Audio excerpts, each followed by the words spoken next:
All right, now let's take you to the heart of what's happening in Greece. Journalist Stylianos Chrysostomidis is in the midst of the general strike protest. We can cross live to him now and find out exactly what is happening on the ground. So it is the... We have terror. I'm sorry, so I was just going to get to you. It's the third general strike in Greece this year to protest the government's austerity measures. What do people fear the most, and why such a reaction?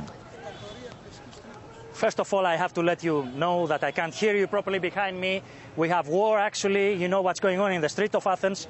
We have inhaled a lot of tear gas, a lot of chemical things, a lot of chemical stuff that they spread on the roads of Athens. And there is, at the moment, there is a war with Molotov and protesters and the police with all the motorbikes and the motorcycles.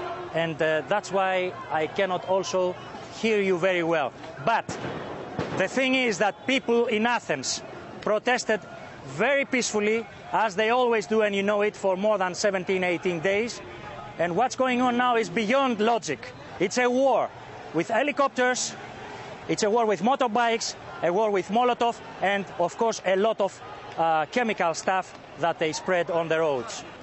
Go ahead, please, because now I think I can hear you. OK, so you're describing essentially what sounds like chaotic war scenes, Molotov cocktails, tear gas, helicopters roaring overhead. But let's talk about the initiative here, about the European aid package. It's worth billions of euros, but who stands to benefit from the loan? I hope you are not joking at the moment, because everybody knows in Greece, and even Russia today knows, and Al Jazeera knows, that the money, all the money they take, all those billions, they just go for derivatives and the securities of the banks.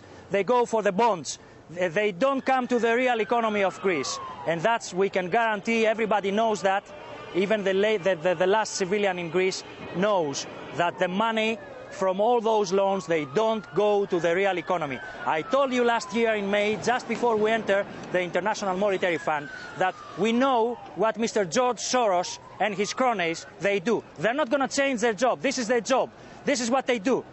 And they will continue doing it. And people, the difference now is that people know, and people cannot stop at the moment. And I wonder, really, those helicopters at the end. Now we are crying from the tear gas, but who's going to be crying at the end? OK, so as you're saying, that this money just goes to the fat cats who are lining their pockets. It's not going to the people. It's not going to the economy. Give me a solution. What can be done to fix this?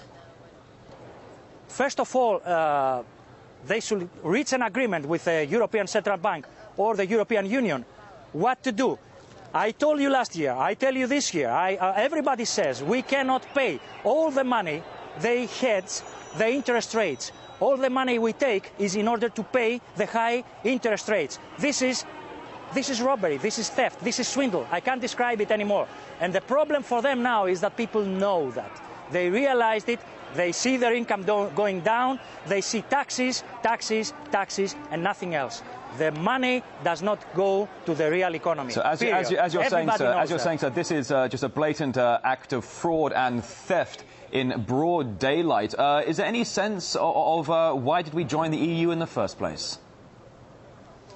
There are a lot of financial analysts in Greece and a lot of professors recently that they say they should either tell Greece what they should do. For example, should they give priority to tourism or energy stuff, and continue and let us breathe a little bit with those interest rates, because we know Greece cannot pay all those interest rates in the 2-3 years that they gave the limit. So if they don't come with a solution and they decide, right, we give you time to repay your loans, but at the same time we help you in this specific factor of your economy to recover. And now at the moment you see hundreds of thousands of people, Greek people, that they know, they demonstrate, they know that there is no tomorrow.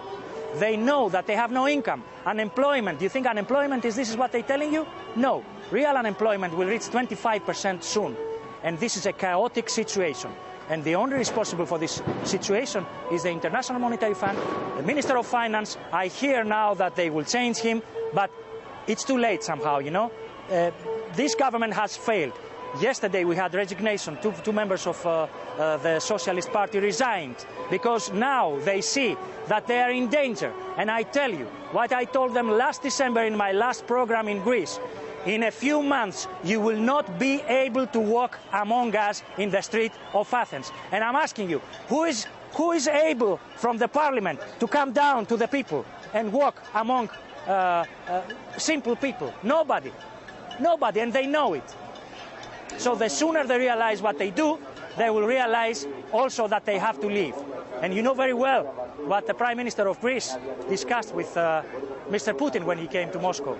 Now we will wait and we will see how he's going to leave, or when he's going to leave, or what is his solution. Because journalist at the moment we are not living a Christos solution. Demidis from the Syntagma Square. Very informative, what things you have to say there. Thank you very much indeed for your time. Thank you also.